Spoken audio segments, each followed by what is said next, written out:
अस्सलाम वालेकुम नाज़रीन, टाइम्स 24 न्यूज़ में आपका खैर मक़दम है। आइए तफसीलात पर नज़र डालते हैं।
సర్ ప్రోగ్రామ్ 100% చేసి ఎంఆర్ఓ గారు అందుకే షాదుతో సన్మానం చేసి నా చేతిలో ఏం లేదు అవన్నీ ఏని ఆ మల్లేశ గిట్టు ఆ దగ్గర అకస్మాత్గా సమావేశం ఈరోజు తెలంగాణ రాష్ట్ర ప్రభుత్వం ఎలినినో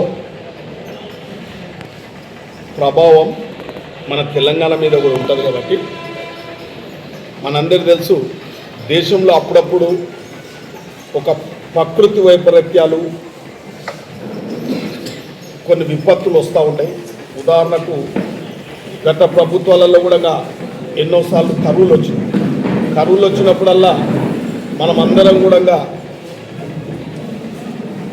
భారతదేశంలో ఉండే ప్రజలు అనుకోండి, తెలంగాణ ఉన్న ప్రజలందరం కూడా వచ్చే ఎలినినో వల్ల సమస్య ఏమవుతుందంటే వర్షాల ప్రభావితం ఉంటుంది, వర్షపాతం తక్కువగా ఉంటుంది, లోటు వర్షపాతం ఉంటుంది. కాబట్టి అంటే మన షాద్నగర్ ప్రాంతంలో ఇప్పుడు మాత్రం జూన్ జూలై ఒక యావరేజ్ వర్షపాతం ఉంది కాబట్టి దాని ప్రభావం మనకు కనబడతలేదు.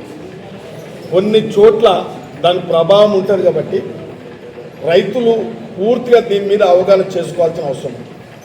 నేను మీ ద్వారా రైతులకు తెలియజేస్తా ఉన్నాను. కొందూరు మండలంలో వ్యవసాయం మీద ఎక్కువ ఆధారపడి ఉంటారు, వ్యవసాయం కాబట్టి ముఖ్యంగా రైతులకు మాత్రం ఈ యొక్క వర్షాభావం వల్ల ఇబ్బందులు వరేసి కొద్దిగా వరేస్తే ఎక్కువ నీటి వసతి ఎక్కువ అవసరం ఉంది కాబట్టి మనమంతా కూడా నీటి వసతి మనకు లేదు, వర్షాభావం మీద ఆధారపడి ఉంటాం కాబట్టి రైతులు నష్టపోవద్దు. ఆల్టర్నేటివ్ పంటలు మనం వేసుకోవాలి. అరతడి పంటలు కొన్ని వేసుకుంటే కూరగాయలు కానీ ఏదైనా పప్పు దినుసులు కందులు కానీ గుండెలు కానీ అటువంటివి కొన్ని వేసుకుంటే చాలా బాగుంటుంది. కాబట్టి రైతులకు ఇది గమనించాలి. అంటే మన దేశంలో ఇది రాబోతుంది.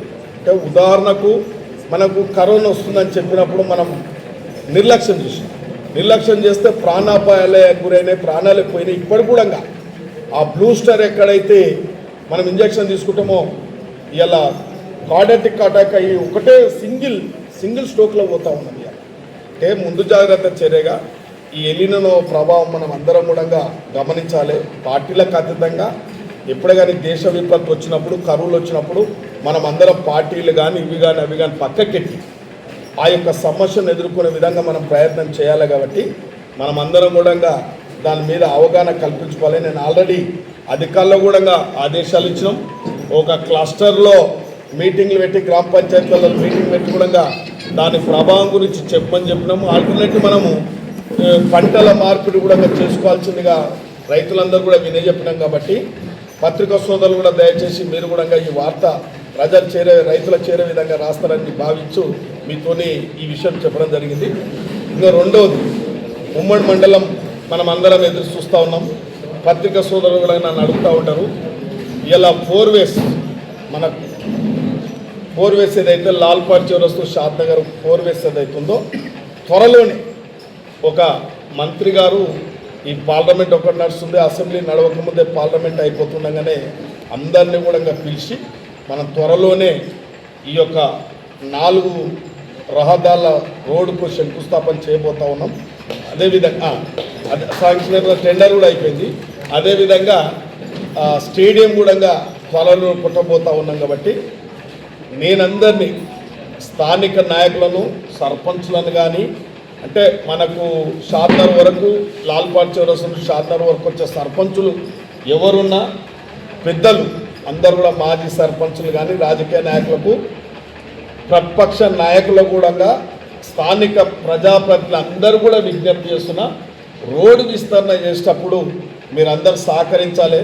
ఉదాహరణకు రేడియల్ రోడ్ పోయేటప్పుడు కొద్దిగా ఎన్నో ఇబ్బందులు అంటే నేనే ఒకసారి ముట్పూరు ఊరుకోతే తెలిసి తెలియక ఏదో రోడ్డు నా పని చేస్తున్నావు ఇట్లా చేస్తున్నావు నా మీద అంటే తర్వాత నీకే తెలుస్తుందని చెప్పి దానికి రైతులందరూ అర్థం చేసుకున్నారు. 5 గ్రామాల రైతులు అందరూ కూడా వచ్చారు. అందరూ కూడా వస్తే నేను సాయశక్తులు కూడా రైతులకు లాభపడే విధంగానే మేము ప్రవర్తించే విధంగా చేసినాం. ఇలా రేడియల్ రోడ్ వస్తే హైదరాబాదు ఇతర రాష్ట్రాలు కూడా రేడియల్ రోడ్ చూస్తూ ఉన్నారు. కాబట్టి మనకు ఒక సదావకాశం ఆ రోజు చెప్పినా ఈ రోజు చెప్తున్నా 4 వేస్ వస్తే మన ఉమ్మడి మండలం యొక్క దశ మారిపోతుంది. ఇలా మన యొక్క ఆస్తుల విలువలు పెంచుకోవాలి. మన ఆస్తుల విలువలు పెంచినప్పుడు మనకు కొద్దిగా ఆస్తులు ఇప్పుడు దామన్నకి 20 ఎకరాలు ఉన్నప్పుడు వాళ్ళ ఊర్లో 25 లక్షలకే ఎకరం ఉంటుంది. ఇలా మన ఈ 4 వేస్ వచ్చినా RRR వచ్చినా దామన్నల ఊరు ₹1 కోటి అవుతుంది. ఇప్పుడు ₹1 కోటి 20 లక్షలు ఉన్నప్పుడు 10 ఎకరాలే ఉంది. ఇప్పుడు 10 ఎకరాలు ఉంటే చూడండి మీరు ఆ రోజు ఆయన ₹1 కోటి వస్తుండే, ఇలా 10 కోట్లు వస్తుంది. అంటే మన వాల్యూస్ పెంచడానికి ప్రభుత్వం కానీ రాజకీయ నాయకులకు మేము అందరం చేస్తుంటాం. కానీ దీనికి మన స్థానికంగా కూడా అందరం సహకరిస్తేనే ఉమ్మడి మండలం బాగా అభివృద్ధి చెందుతుంది. మీ అందరి ఆశీస్సులతోని నిజంగా కూడా చెప్పాలంటే అన్ని గ్రామాలలో అభివృద్ధి చేస్తూ ఉన్నాం, ఇంకా కూడా అభివృద్ధి చేస్తాం. తప్పకుండా మీరు కూడా సహకరించండి. ఇంకా పార్టీలు ఉంటే ఎప్పుడు పార్టీలు వాళ్ళకు కూడా అవకాశాలు ఇచ్చినాం. 10 ఏళ్ళు ఒక పార్టీకి ఇచ్చినాం, మనం అందరం చూసినాం. ఇలా మనం ఒక 2-2.5 సంవత్సరాలనే ఈ కార్యక్రమాలు తీసుకుంటున్నాం. కాబట్టి నేను పత్రికా సోదరులను కూడా విజ్ఞప్తి చేస్తున్నా, ప్రజాప్రతినిధులు విజ్ఞప్తి చేస్తున్నా, అఖిల పక్షాలను కూడా అన్ని పార్టీలను విజ్ఞప్తి చేస్తున్నా. ఇంతసేపు పక్కకెట్టి మనం మన ప్రాంతాన్ని అభివృద్ధి చేసుకుంటే మన గ్రోత్ ఏం పెరుగుతుందంటే ఇప్పుడు ఊళ్ళో బాలన్నకి 1.5 ఎకరం భూమి ఉంటే వాస్తవానికి 40 లక్షలకు అమ్ముకున్నాడు. వాస్తవానికి రేడియల్ రోడ్ వస్తే ఆడ 3 కోట్లు అవుతుంది. ఇది వాస్తవం. అంటే కొంత మనం గుర్తు పట్టాలి. మనం కూడా మన స్థానికంగా ఉండేటోళ్ళం చెప్పాలి ఈ విషయాలు. రోడ్లు ఇవన్నీ డెవలప్మెంట్ అయితే మన గ్రోత్ పెరుగుతుంది, మన ల్యాండ్ వాల్యూస్ మన భూముల విలువలు పెరుగుతాయి. ఇలా చూడండి ఎల్కట్ట చౌరస్తా దగ్గర ఇలా ఒక 2 ఇండస్ట్రీలు వస్తే ఒక రూము 20,000కి తీసుకుంటున్నారు. ఒక రూము